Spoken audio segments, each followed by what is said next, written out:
So I put a 420 big block on the Colamen CT200U-EX with a straight chain and a 40 rear sprocket, and for some reason it smoked the clutch.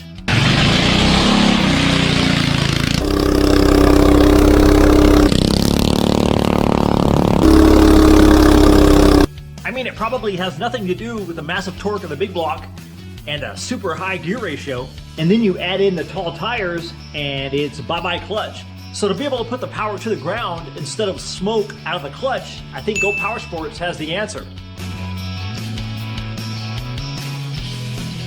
I'm going to install one of their 40 series torque converter kits, and this thing is beefy, and it's rated for 8 to 18 horsepower and beyond. It said on the website, when used on an engine with more than 18 horsepower, it still won't burn the belt. So this is exactly what I need. So in case I add some performance parts to this bike and go beyond 18 horsepower. So definitely a really nice kit. It comes with the driver, the driven, the backing plate, which is really heavy. And you got the belt and then the hardware. So I'm gonna throw the 40 series on that Colamen bike and we'll see what happens.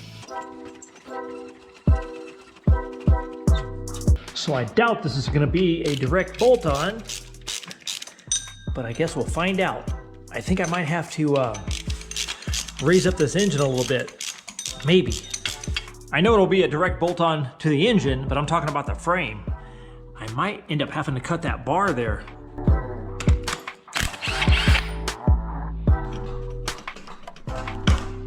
And there's another reason right here that it is so hard on the clutch. It's a 14 tooth clutch.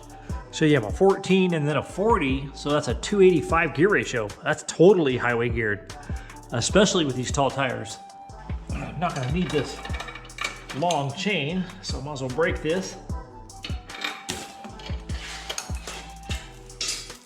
I might as well get this out of the way, go ahead and cut this bar off, because there's just no way that backing plate on this torque converter is gonna fit on there with this bar on there.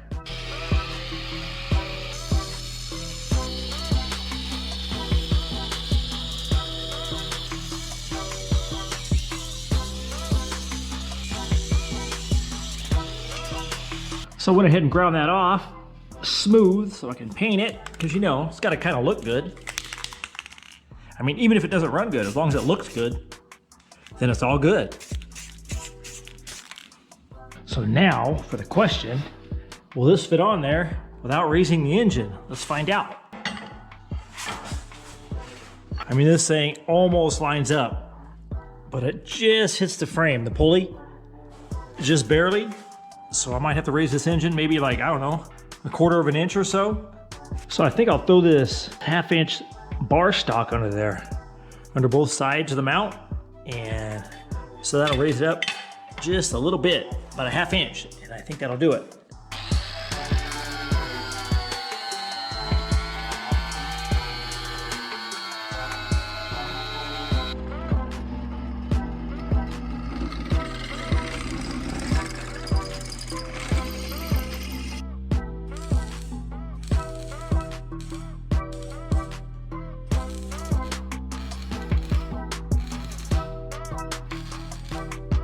Okay, so these are my sweet mounts. I even boxed in the ends just to make them a little stronger, even though I probably didn't have to. So I got the mounts under there, and you raise it up just enough, I hope. So that looks like it'll work, just barely. And we have nice alignment on the chain. So I guess I'll go ahead and bolt everything down right there.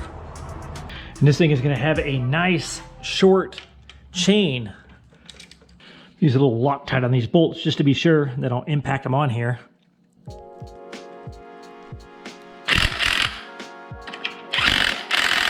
Now I gotta line up the driver and the driven to get that belt in alignment. So far I've used 3 washers, 4, 5, I don't know. Let's see how close that gets us. Ooh, 5 is pretty close actually. Let's do one more on here. 6, and the kit comes with 7, so we should be good to go. Ooh, maybe 7. The kit comes with a perfect amount. Yeah, that belt looks perfectly aligned with the 7 washers that come with the kit. So I think that'll work. And on this engine, I had to come up with my own crank bolt because it is an 8x125, and I think the kit comes with a 5/16 by 24. Well, actually, it comes with a couple different sizes. But this engine here had an 8x125 crank bolt. Okay, so I got everything bolted down, and this driver driven turns nicely, and it still has a little bit of clearance here between the driver and the frame, so that will work. So if this thing works out really well, I'll probably maybe put a bracket from here to here, because this back plate has a spot for the bracket.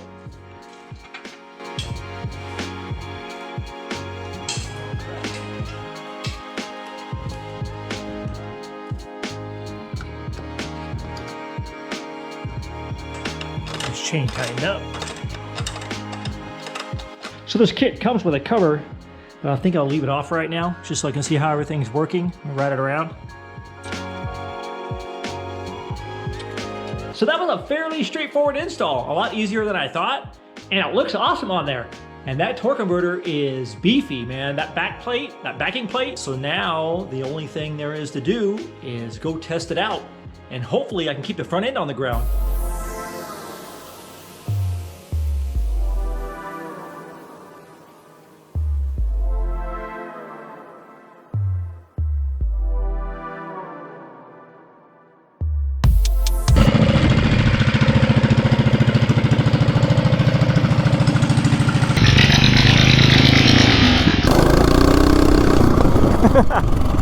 This thing's got instant torque. Man,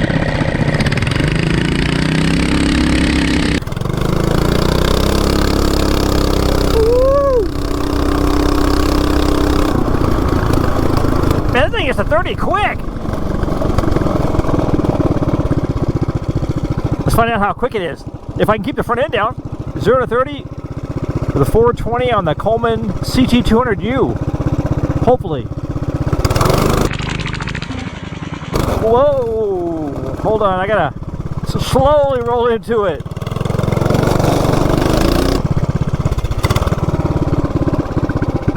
Yeah, there's just no way you can jump on it all the way from the beginning. You gotta slowly roll into it, at least to get a decent 0 to 30 time. Okay, 0 to 30, second attempt.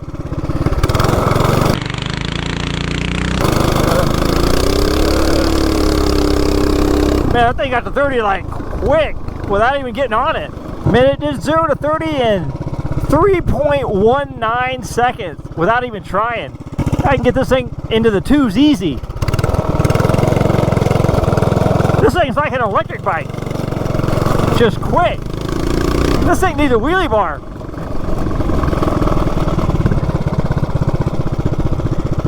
Let me try it again, see if I can get it in the 2s. There's 30. Yep, it's already in the 2s. We did 0 to 30 in 2.69 seconds without even trying. I wasn't even on it at first. Let me run it around and see what it does for top speed.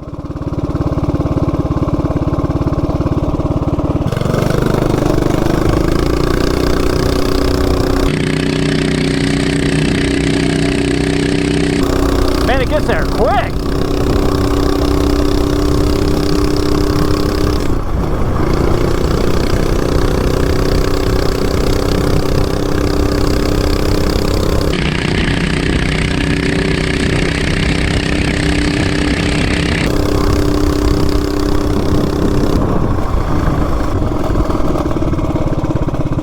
All right, let's see what it does.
Man, this thing runs great. I can't believe it's that fast and that quick for being totally stock.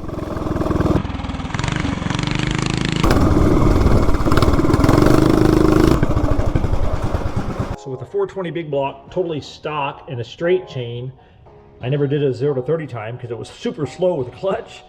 And then it did 61.98 top speed, but it took forever to get there. And then I added the torque converter, the 40 series from GoPowerSports, and it dropped to 2.69 to 0 to 30 without even trying.